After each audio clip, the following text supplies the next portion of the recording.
3 bölüm Адамзаттың орауы. Ей бала Памбас, Иә мырза, сен кімсің өзі? мен Армин Арлер, Жиганшинаданмын.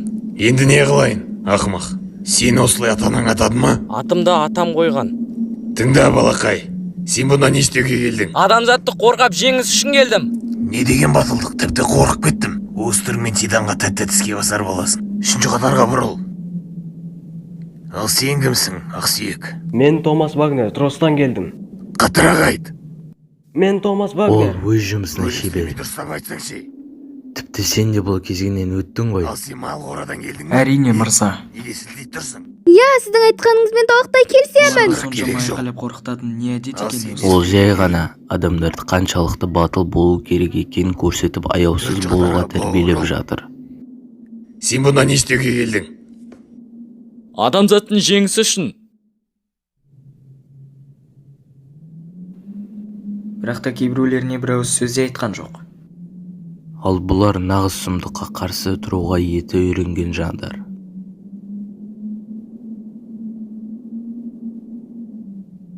Бізге кету керек. Ал сенің атың кім? Сілімтік. Мен Жан Кирштейн, Тростан боламын. Неге осындасың? Қаланың ішінде болып, патшалыққа қызмет еткім келеді. Түсінікті. Сонда қаланың ішінде болғың келеді екен ғой. Иә, Мен саған құла деп бұйырып едім. Егер осылай жерге басын тығатын болсаң, қандай сарбаз боласың?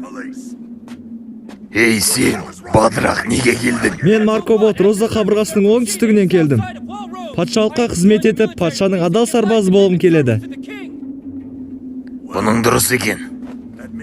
Қойған мақсатың орынды. Бірақ есіңде болсын. Патша үшін сенің көк дейін құның жоқ. Ей тақырбас, сен кімсің тағы? Кони Спрингер, Роза қабырғасының оңтүстік бөлігінен. Мен дұрыстап тыңда, Кони Спрингер. Патшалыққа жан беріскенде қолыңды жүрегін тұсына қой керек екен. Саған бұрын ешкім айтпап па еді? Ал сенің жүрегің оң жақта орналасқан ба сонда?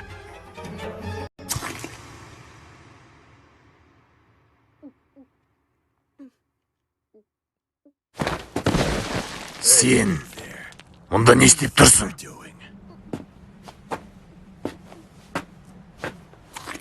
Ей сен қыз, мен саған айтып тұрмын ғой, кереңбісің саңырау?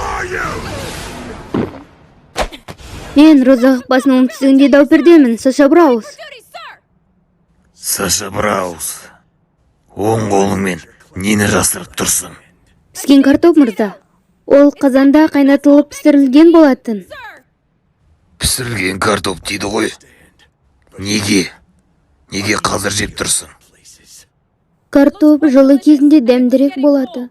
Сол себепті қазір жеп қою керек деп ойладым. Ақылыңды қалтаңа салып қой. Неге картоп жейсің деймін? Сонда сіздің сұрағыңыз келгені адамдардың неліктен картопты жейтінін бе?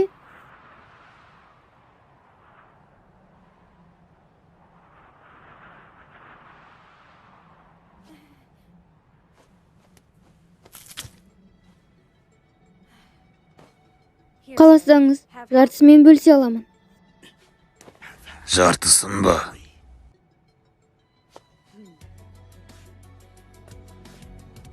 Байғұсай, әлі жүгіріп жүрме, тіпті қарау аянышты. Шыдамды екен, тоқтаусыз 5 сағат жүгірді ғой. Оған кешке дейін жүгіруден бұрын, ең өкініштісі кешке тамаққа бұйырмай қалатыны ойымдатады. Оның шыққан жері алыптармен салыстырғанда алақандай болатын жер деп естігем. Айтпақшы, қайдан боласыңдар деп сұрамаппын ғой. Біз Армин екеуміз Жиганшинадамыз. Түсінікті. Сонда сол Сонда жерден сендер сол жерден болдыңдар ғой. титандарды... Көрдіңдер ме?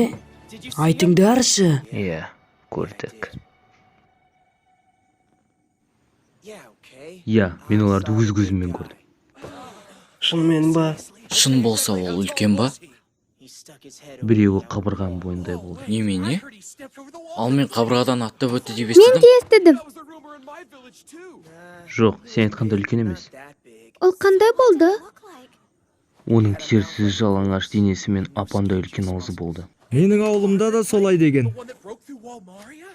Адамдар оны көргенде өте қатты қорқып кетті. Бірақ менің ойымша одан қорқуға тұрмайды. Қарапайымнан үлкен емес дейсің ба?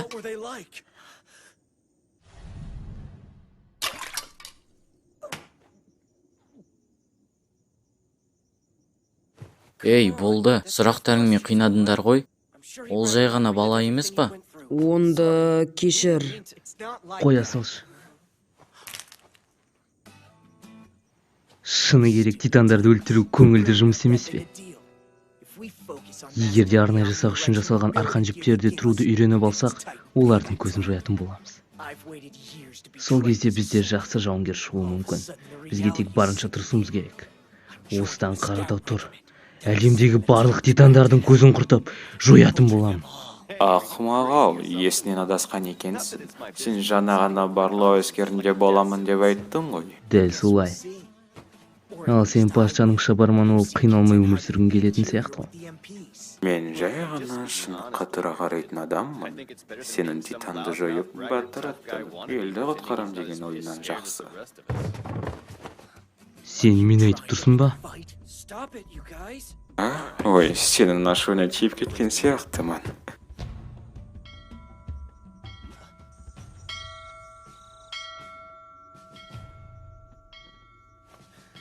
Жақсы, ұмыттайық. Негізінде адамның ойына қарсы шығу ақымақтық. Сол себепті ұмытып татуласайық. Солай ақ болсын. Сені де кешір мені.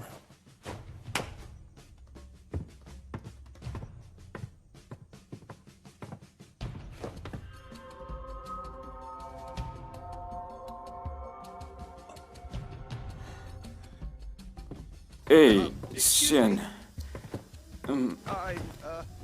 Мен сені бұл жерден бұрын көрмеппін. Кешір, бірақ шашын өте әдемі екен. Рахмет.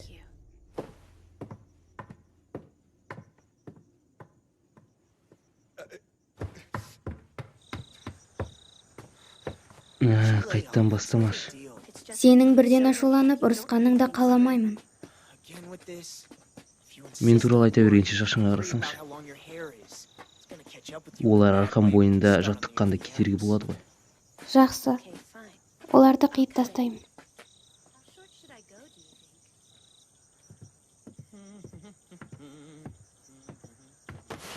Ей, не істедің? Ей, не жақтың? Арқама не сүрттің? Адамдарға деген сенімді. 1, 2, 3...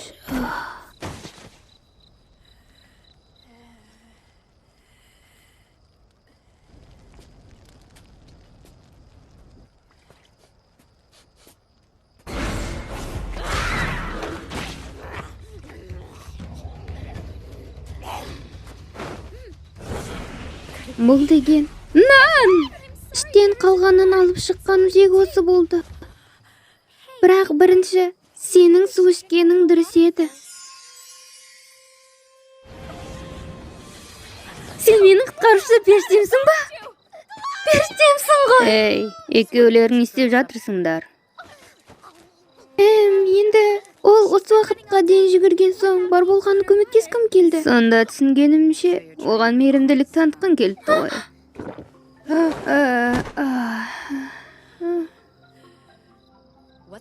Картоптан басқаны ойламайтын адамды ойлап сенде. Ол сенің жасаған жақсылығыңды бағалайды деймісің? Қоя берші енді. Оған қазір көмектеспесек осы жерде қалатын түрі бар. Сен шынымен де жақсы жасап көмектескелі жатырмысың? Менің бұл ісіме оның қарыздар болатыны анық, сол себепті. Алдағы мақсатта оны өз пайдама қолданатын боламын. Бірінші жаттығуды тепе-теңдік сақтаудан бастаймыз. Кімде-кім қалып кетіп сақтай алмаса, титанның қорегі болатынын ұмытпаңдар. Ал әлсіздер жұмысқа егілесіңдер. Бұлар нағыз керекті құрама. Мысалы, мына жаттығуды арқан жіпте тепе-теңдік сақтап тұру екінің бірі жасай алмайтын іс. Мынаны қарашы, ол қалай тұру керектігін біледі. Тіпті оған қалай жасау керек екенін айтпаса да үйреніп алады. Осылайша олардың қабілеттерін танып жаттықтырудамыз. Осы жылы құрамымыз жақсы адамдармен толды десек те болады. Ал мынаған не дейсіз? Енді 5 саусақ бірдей емес қой. Тіпті қатты тырысып көргеннің өзінде де. Сайтаналар басын салбырап, не қып тұрсың Эренжагер? Көтер денеңді. Жоқ. Сонда қалай жасасам болады? Қолымнан келер емес.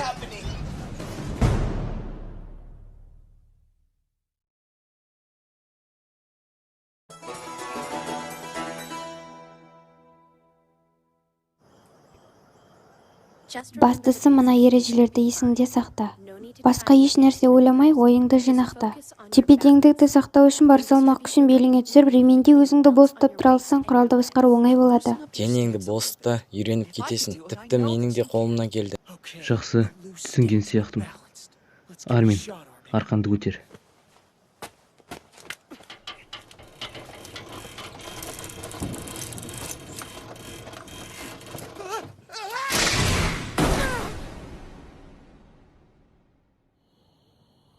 Қараңдар, кеше ғана титанды қырам, жоям деп жатқан баланың түрін қарамайсың ба?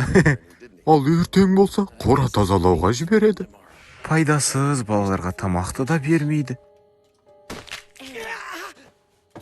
Олардың сөзіне мән берме. Ертең сен міндетті түрде жетістікке жететін боласың. Ең өкініштісі, қолымнан ештеңе келер емес. Бұл туралы ұмытқаныңды жөн деп санаймын. Немене? Мен сенің сарбаз болам деген ойыңды айтамын. Тірі қалудың жалғыз жолы соғысу ғана емес, онсыз да өмір сүруге болады. Мақсатым үшін осы уақытқа дейін басымнан не өткергенімді ұмытпа. Менің ойымды өзгертем десең қателесесің. Бірақ та, бәрі сен ойлағандай бола бермейді ғой. Не? Неліктен? Егер сынақтан өтпей қалатын болсаң, бос мақсаттың не қажеті бар?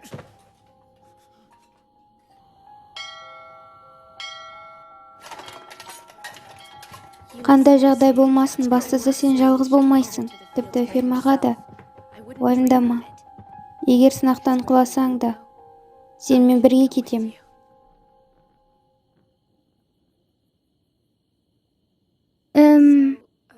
Енді не ғой?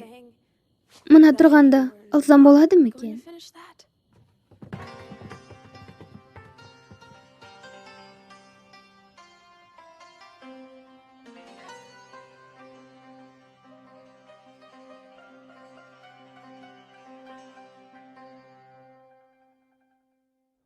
Құпия білгің келе ме? Онда кешір, достым, ештеңе айта алмаймын, бірақ саған айтарым, тек өзіңді денеңді сезіне бер. Қызық екен. Анау жағдайдан кейін қалай өзіңді дым болмағандай ұстап жүрсің, а?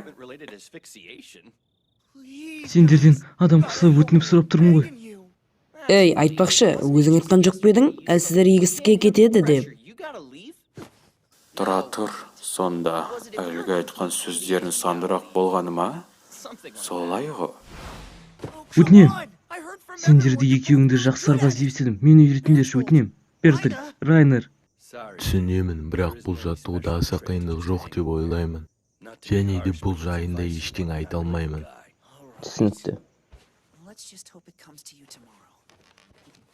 Айтпақшы, екеуің де Шиганшинадан келдіңдер ме? Солай. Сендердің нағыз титандарды көргендерің рас болса, онда неге жауынгер болғыларың келді? Мен Эреннің көргенінде сұмдық жайтты өз көзіммен көрмесем де, патшалықтың қабырғаны жаулап алу үшін жоспарлаған әрекеті маған тыныштық бермеді. Түсінікті. Ал сіздер қайдан боласыздар? Біз Райнер екеуміз Мария қабырғасының оңтүстік шығыс бөлігіндегі бір ауылданбыз. Сол жақтансыз ба? Иә. Біздің жаңалықтан хабарымыз жоқ еді. Себебі өзен жағасында тұрғандықтан болар. Ауылымызға жаңалықтан бұрын титандар келіп жетті. Бұл таң сәрідей болды. Жан жақтың қатты шулы болған сонша, жер сілкінгенінің қандай болатынын сезіндім. Сонда барып түсіндім. Бұның қадам екенін. Ал терезе есігін ашқан кезімде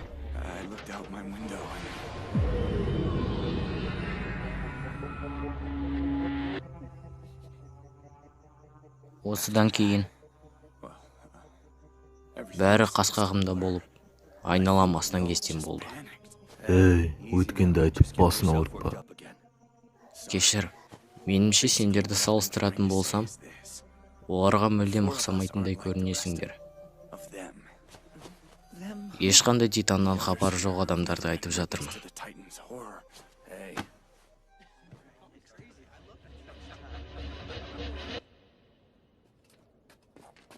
Адамдардың көбісі тек қоғамдағы беделі үшін осында әрең жүр десек те болады.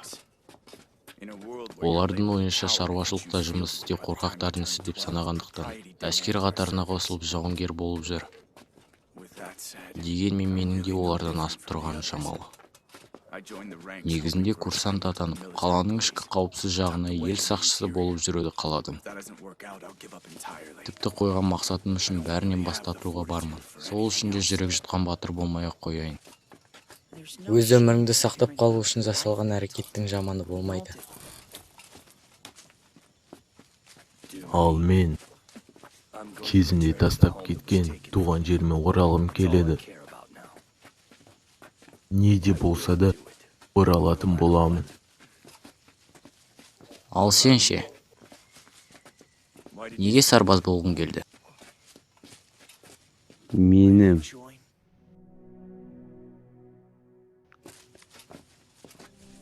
олардың бірін қалдырмай жоямын деген алға қойған мақсатым бар. Және ол ойымнан қайтпаймын. Сонда сенің ойыңша Титанға қарсы тұрамын дегенің ба? Бірақ лайықты жауынгер болатынына сенімсізбін.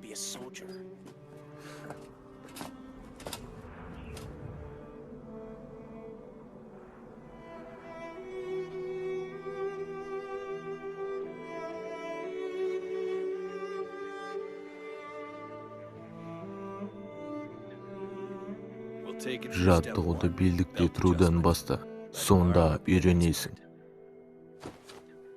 Мен саған сенемін.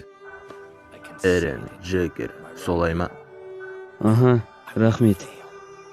Демеуіңізге, Райнер Браун.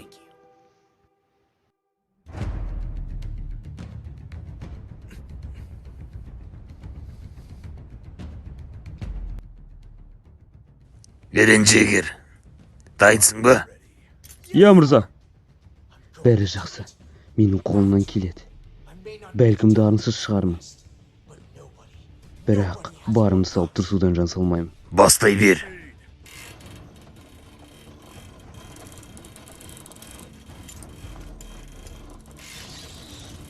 Теорияға түкіргенім бар. Маған бәрібір. Қайтсем де, қалай болмасын. Қарада тұр, бұл менің қаруым болады. Я, менің қолымнан келеді.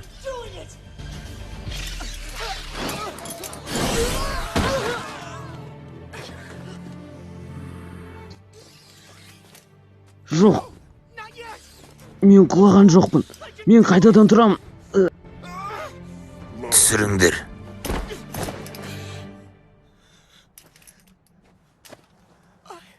Қолымнан келеді. Вагнер, өз белдіңді оған бере тұр. Жақсы мырзам.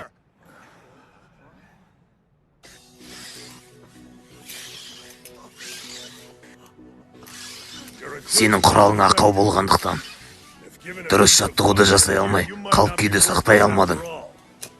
Бұрын соңды бұндай көрмеген едім. Енді бұндай жайт қайталанбайтын болады. Мен оның тұра алатынына сенемін. Сонда осы уақытқа дейін сынған белдікте тұрып келгенім ма? Не деген ептілік? Енді не айтасыз? Мен жараймын ба? Сен сынақтан өттің, барынша көп жаттық. Ура! Қолымнан келді. Бұған не дейсің, Микасы? Көрдің бе? Титандармен шайқасатын болдым. Енді олармен бетпе-бет күресетін боламын.